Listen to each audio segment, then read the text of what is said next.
बहुत सुबह उठकर अपना काम करने वाली। एक दिन काली ने सोचा, क्या मेरी मालकिन को, जिसकी इतनी ख्याति है, क्रोध आता ही नहीं व वह अपना क्रोध प्रकट नहीं करती? अथवा मैं अपना काम इतनी अच्छी तरह करती हूँ कि उसका क्रोध अप्रकट रहता है। इसलिए दूसरे दिन वह विलंब से उठी। मालकिन बोली, काली। काली एक एक लड़की बोली, हाँ मालकिन, तू इतनी देर करके क्यों उठी? मालकिन, कुछ बात नहीं।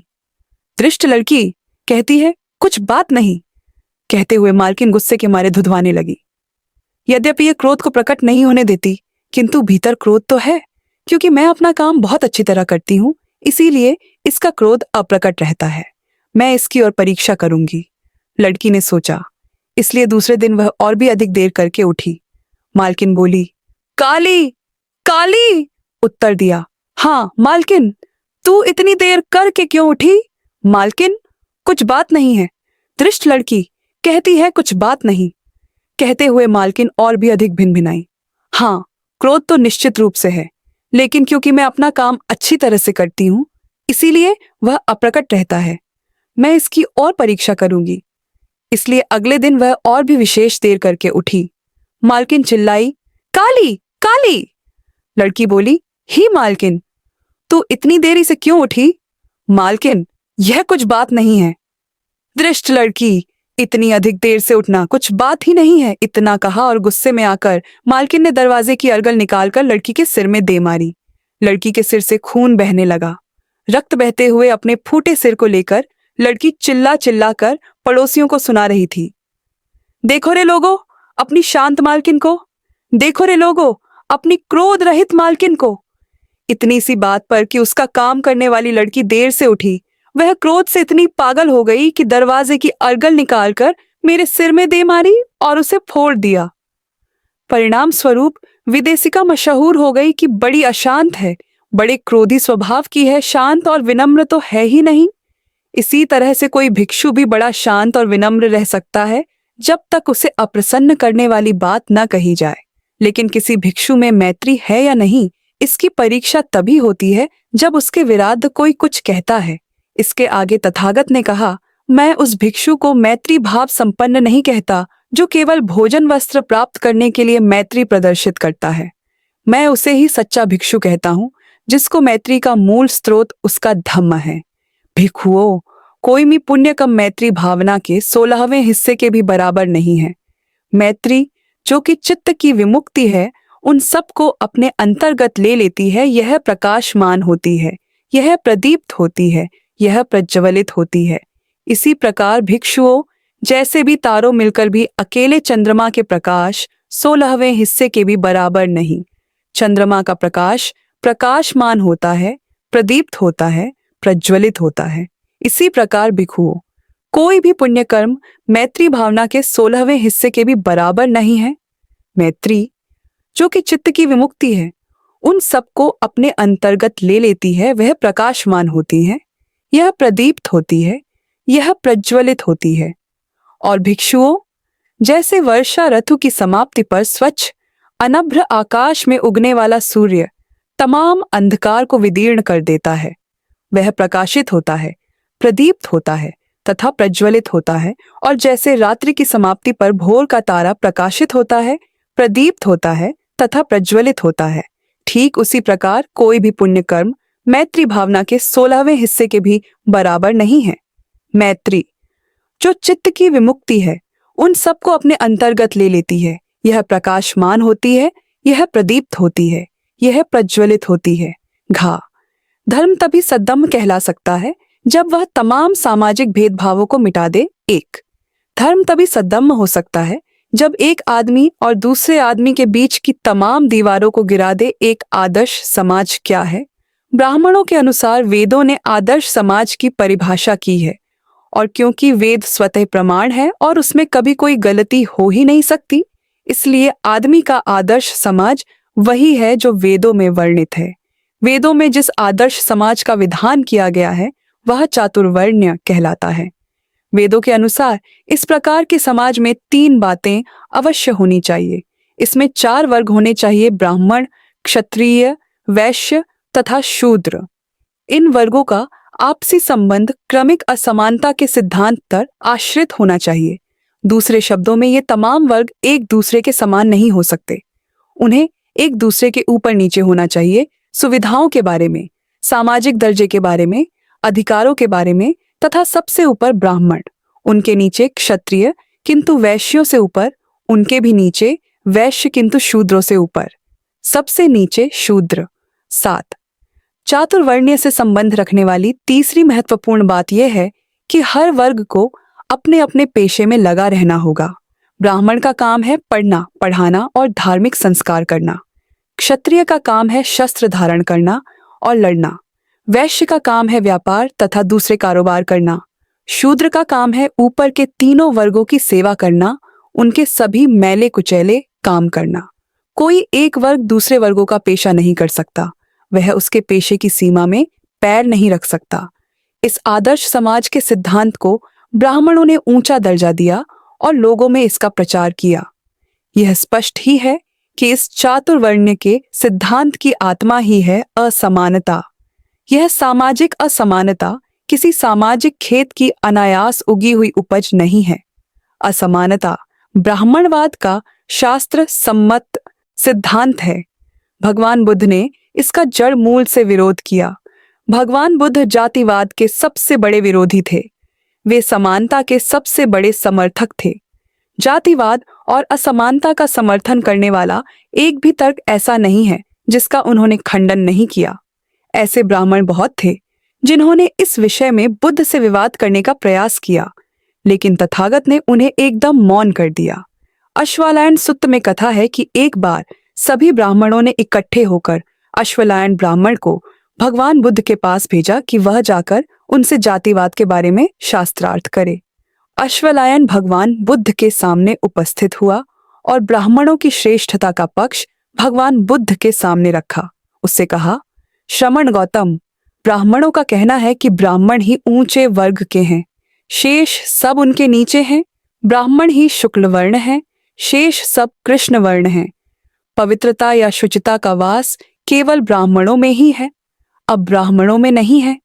केवल ब्राह्मण ही ब्रह्मा के औरस पुत्र हैं, उसके मुख से उत्पज, उसके रचे हुए, उसके पैदा किए हुए तथा उसके उत्तराधिकारी। श्रमण गौतम का इस विषय में क्या कहना है? तथागत के उत्तर ने अश्वलायन को एक बार तो हतप्रभ ही कर दिया। बुद्ध ने कहा, अश्वलायन, क्या ब्राह्मणों की ब्राह्मण पत्नियां रातुमती नहीं होती, गर्भ धारण नहीं करती और संतान का प्रसव नहीं करती? यह होते हुए भी क्या ब्राह्मणों का कहना है कि ब्राह्मण ही ऊंचे वर्ण के हैं? ब्राह्मण ब्रह्मा के औरस पुत्र है, ब्राह्मण ही उसके उत्तराधिकारी है। अश्वलायन, यह तो ऐसा ही है, लेकिन तब भी ब्राह्मण कहते हैं कि वे ही ऊंचे वर्ण के हैं, वे ही ब्रह्मा के औरस पुत्र हैं, वे ही ब्रह्मा के उत्तराधिकारी हैं।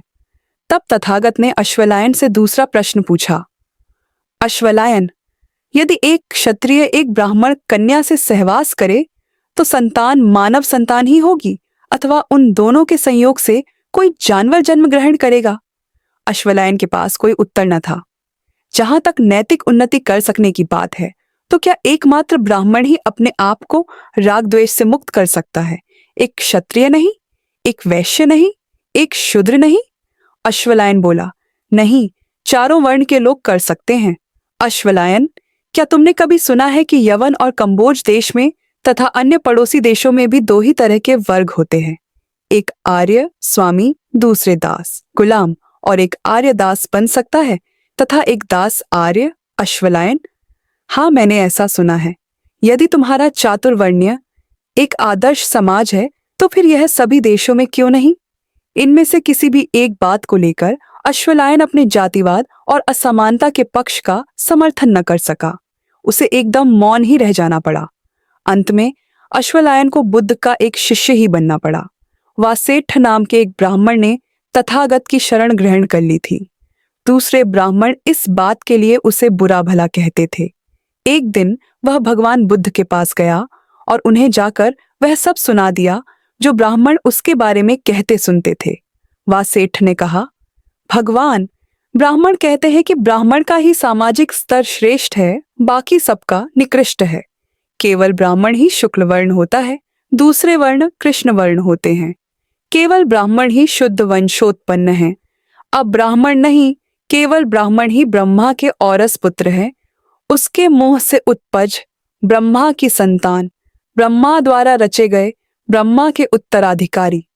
जहां तक तुम्हारी बात है, तुमने अपने अभिजात वर्ग का त्याग करके उच्च नीचे वर्ग की संगति की है।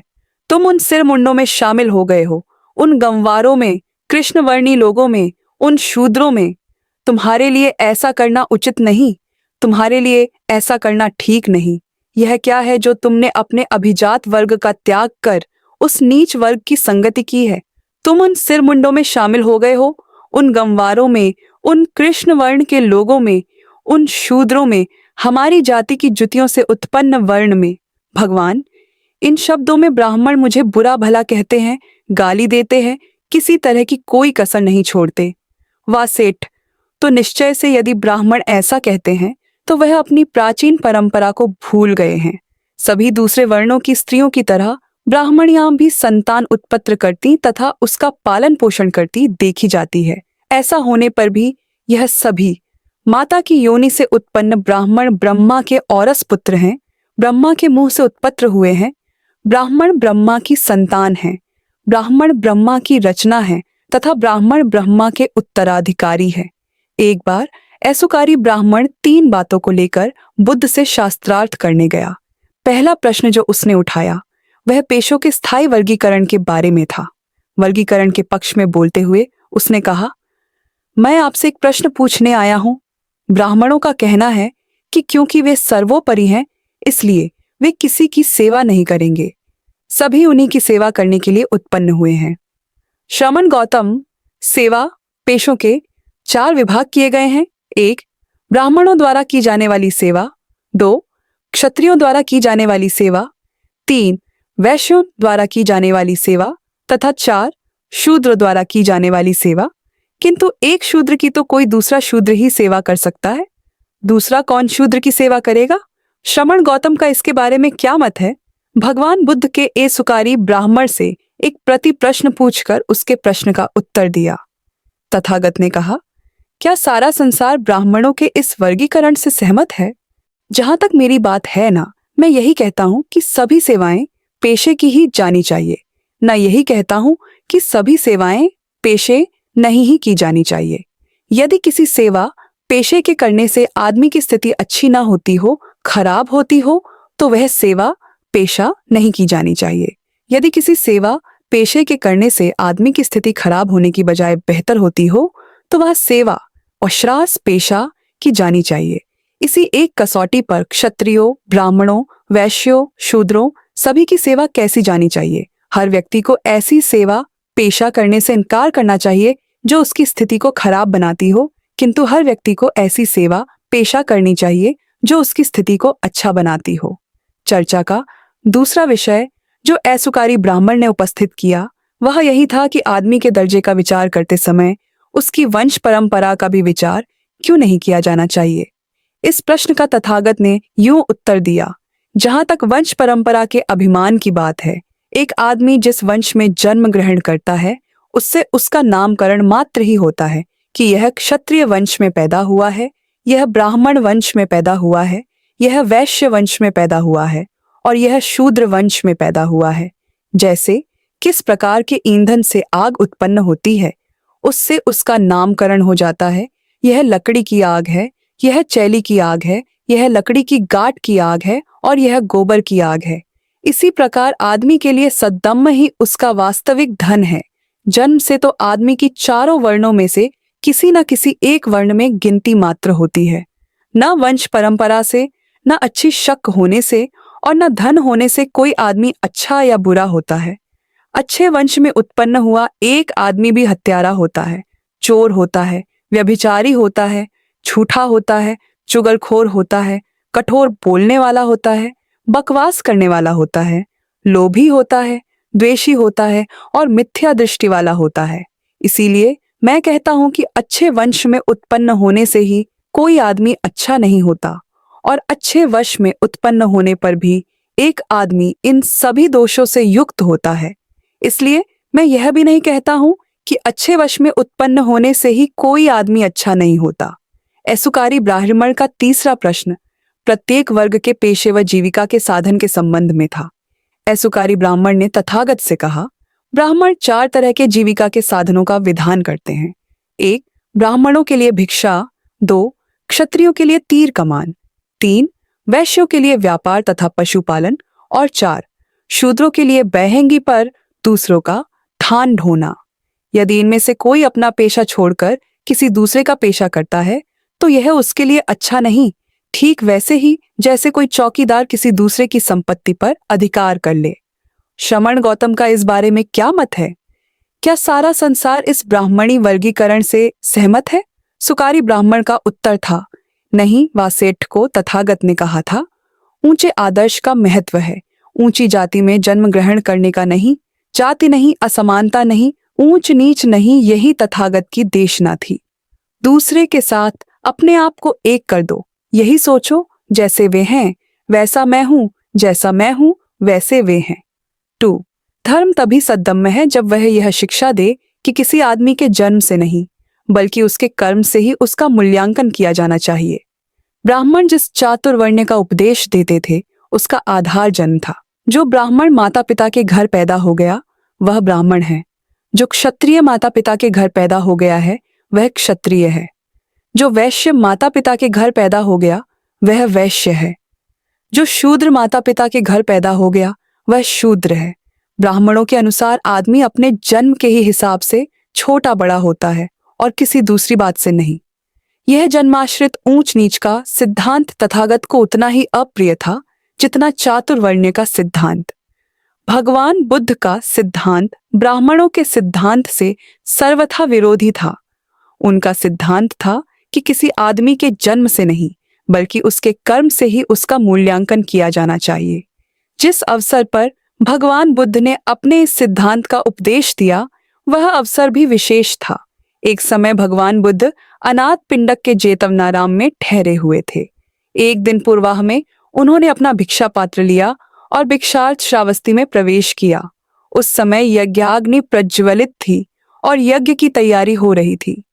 भिक्षाटन करते करते भगवान बुद्ध उस अज्ञिक के घर पर आ पहुंचे। तथागत को कुछ दूरी पर आता देख अज्ञिक आग बबूला हो गया। बोला, मुंडक वहीं रहा, दरिद्र श्रमण वहीं रहा, वृषल वहीं रहा।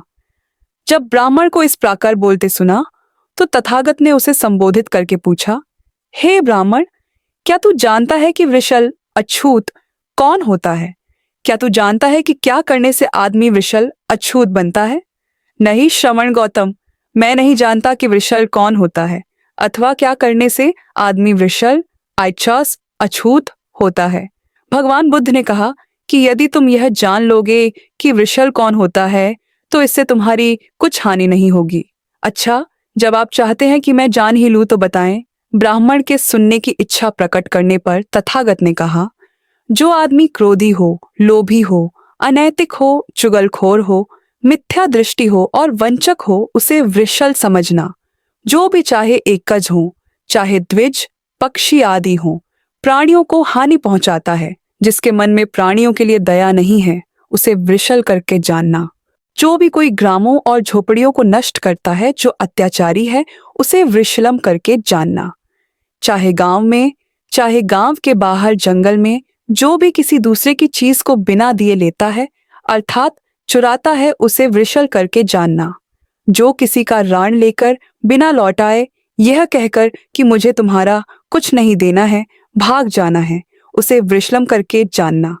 जो भी किसी वस्तु की कामना से सड़क पर चलते हुए किसी को मार डालता है व लूट लेता है उसे वृषलम करके जानना। जो भी कोई अपने हित में व किसी दूसरे के हित में अथवा धन के लोभ से पूछ जाने पर झूठी गवाही देता है उसे वृषल करके जानना। जो कोई जबरदस्ती या रजामंदी से अपने मित्रों व संबंधियों की पत्नी से अनाचार करता है उसे वृषल करके जानना। जो अपने पास पैसा होने पर भी गत जीवन अपने वृद्ध माता पिता का पालन पोषण नहीं करता उसे वृषल करके जानना। जो कोई कुशल धम्म पूछे जाने पर अकुशल धम्म की शिक्षा देता है और रहस्य बनाकर शिक्षा देता है उसे वृषल जानना। जन्म से न कोई ब्राह्मण होता है, जन्म से न कोई शूद्र होता है। यह सब सुना तो अज्ञिक ब्राह्मण ने जो कुछ बुरा भला तथागत को कहा था उसके लिए वह बहुत लज्जित हुआ। 3.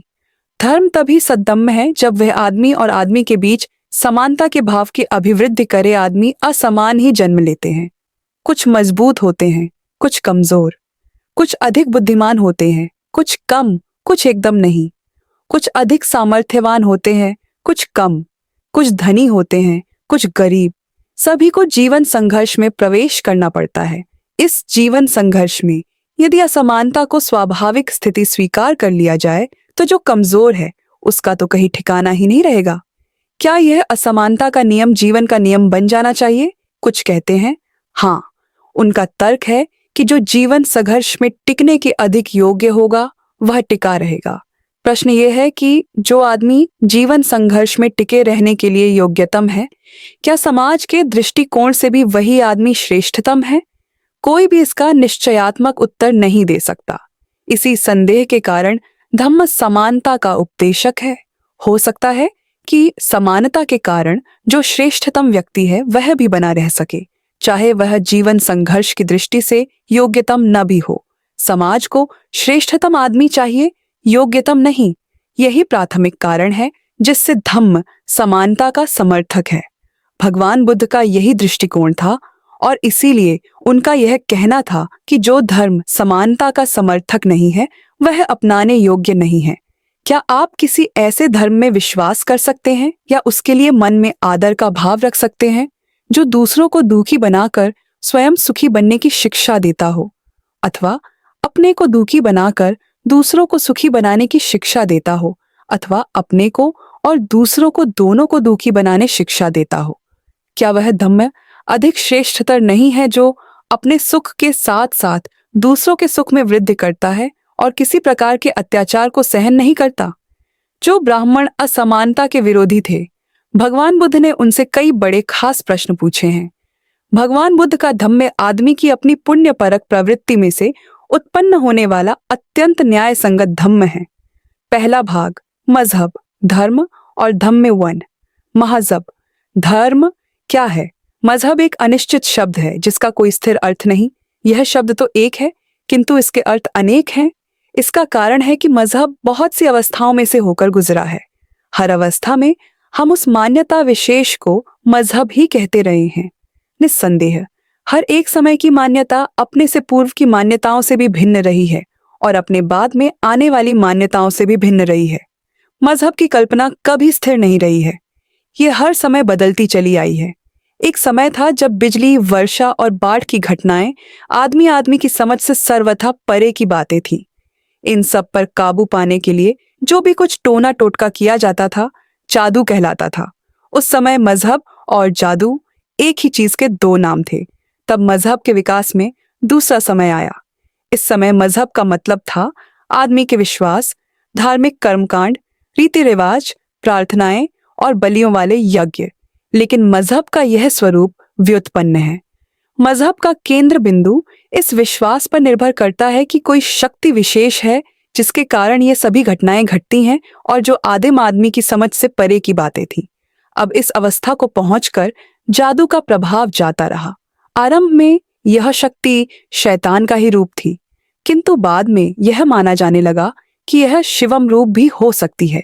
तरह तरह के विश्वास, कर्मकांड और यज्ञ शिव स्वरूप शक्ति को प्रसन्न करने के लिए और क्रोध रूप शक्ति को संतुष्ट रखने के लिए भी आवश्यक थे।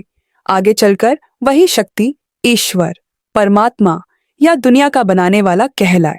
तब मजहब की मान्यता ने तीसरी शक्ल ग्रहण की, जब यह माना जाने लगा कि इस एक ही शक्ति ने आदमी और दुनिया दोनों को पैदा किया है। इसके बाद मजहब की मान्यता में एक यह बात भी शामिल हो गई कि हर आदमी की देह में एक आत्मा है। वह आत्मा नित्य है और आदमी जो कुछ भी भला बुरा काम करता है उस आत्मा को ईश्वर के प्रति उसके लिए उत्तरदायी रहना पड़ता है। यही थोड़े में मजहब की मान्यता के विकास का इतिहास है। अब मजहब का यही अर्थ हो गया है और अब मजहब से यही भावार्थ ग्रहण किया जाता है। ईश्वर में विश्वास, आत्मा में विश्वास, ईश्वर की पूजा, आत्मा का सुधार, प्रार्थना आदि करके ईश्वर को प्रसन्न रखना।